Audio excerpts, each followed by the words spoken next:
Hello everyone, welcome back to Ra Online. I'm Dr. Maheshwaran KS. I'm a lecturer from the Department of Prosthodontics, Sri Ramachandra Faculty of Dental Sciences. Today we are going to be looking at an interesting topic, which is partial veneer crowns in fixed partial denture. So the contents is going to include an introduction on what partial veneer crown is, followed by the indication and contraindication, basically the situations where you can use them and where you cannot use them. Then we look at the armamentarium, especially the type of burrs that you would require to do a partial veneer preparation, right? Then we go to the posterior partial veneer preparation, in which we'll first be seeing what is the minimal recommended dimension for a partial veneer crown or a restoration, okay? Then we will look at the step-by-step procedure for a premolar 3/4 crown. Then we'll go through molar 3/4 crown and step by step for molar 7/8 crown. Then we go into anterior partial veneer preparation, where we look at canine 3/4 crown and pin ledge kind of preparations. Finally, we look at the advantages and disadvantages of partial veneer crowns, and then we go to the conclusion. So what is a partial veneer crown? First, let's look at the definition from Glossary of Prosthodontic Terms. It is an artificial replacement that restores missing tooth structure by surrounding part of the remaining structure with a material such as cast metal alloy, ceramics or resin.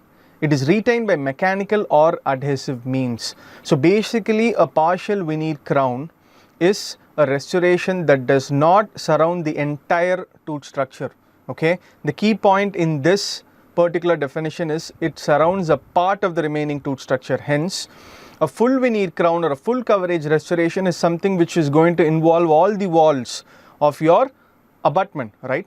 Whereas a partial veneer crown will not include all the walls, as you can see here, okay? Mostly the buccal wall will remain intact, and we will prepare only the remaining axial walls in order to give a restoration or a crown, or it can even be used for a fixed partial denture. So that is what a partial veneer crown is. It comes in the name itself. We only partially cover the tooth surface with a crown. Now, what is the rationale behind a partial veneer crown? What is the big deal of trying to not involve all the axial walls of the tooth? We can just involve all the axial walls, give a crown, right? Why do we have to really preserve one particular wall? How is it going to help? The rationale is that an intact surface of tooth structure should not be covered by crown if retention, strength and aesthetics can be achieved without its inclusion. So if you look at these two pictures, this is a partial veneer type of crown and this is a full coverage crown. So here we have prepared all the four walls of your abutment, which is your buccal, mesial, palatal or lingual and the distal wall, okay? Whereas in the partial veneer crown, the buccal wall is fully intact. We have covered only the lingual wall or the palatal wall and the proximal walls, which is your mesial and the distal wall. So what is the advantage of this? The advantage is that we are being conservative in our preparation. We are making sure that there is still one wall of the tooth remaining, okay? You need to understand that there is no restoration or artificial substitute that can last as long as a tooth, okay? Only a natural teeth can last as long as a natural teeth. Simple. Any restoration that you put, it can be a metal or a gold alloy, or it can be your ceramic, your zirconia, anything, it definitely has an expiry. At some point of time you need to change it. It might last even for 20 years, but you still have to change it. The tooth is the only thing that is going to last throughout your lifetime, okay? So we need to preserve as much of tooth structure as possible.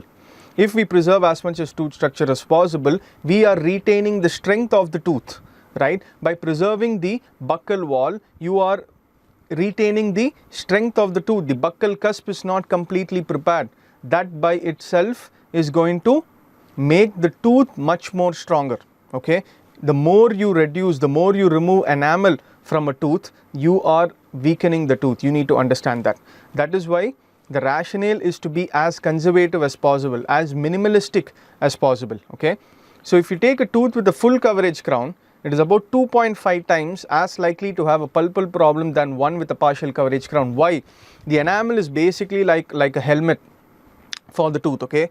It can take all kinds of abuse, okay, all kinds of abuse, acid abuse or any kind of a food substance that you're eating or anything that you're chewing, right?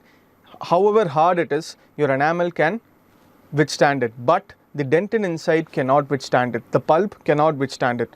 As long as you have the enamel covering on your tooth, the tooth can withstand all kinds of insults, all kinds of forces, okay, all kinds of masticatory forces it can withstand. In a full coverage restoration, you are basically removing almost 90% of the enamel on all the walls. Sometimes you remove all the enamel, it's all in dentin, okay, which means you have completely removed the protective layer of the tooth. Does your restoration equal to the enamel? No, your restoration does not equal to your enamel, okay. The property of the crown you give is not even close to the property of the enamel, right, which means your enamel does not have any kind of replacement. So try to be as conservative as possible. If you have a situation where the buccal wall is intact, there is no caries in it, then you don't have to go ahead and prepare the entire tooth. You can still preserve the buccal wall and give a restoration only involving the other walls. By doing that, you are reducing the chances of pulpal problem by 2.5 times, okay. Now let's look at the indications and contraindications.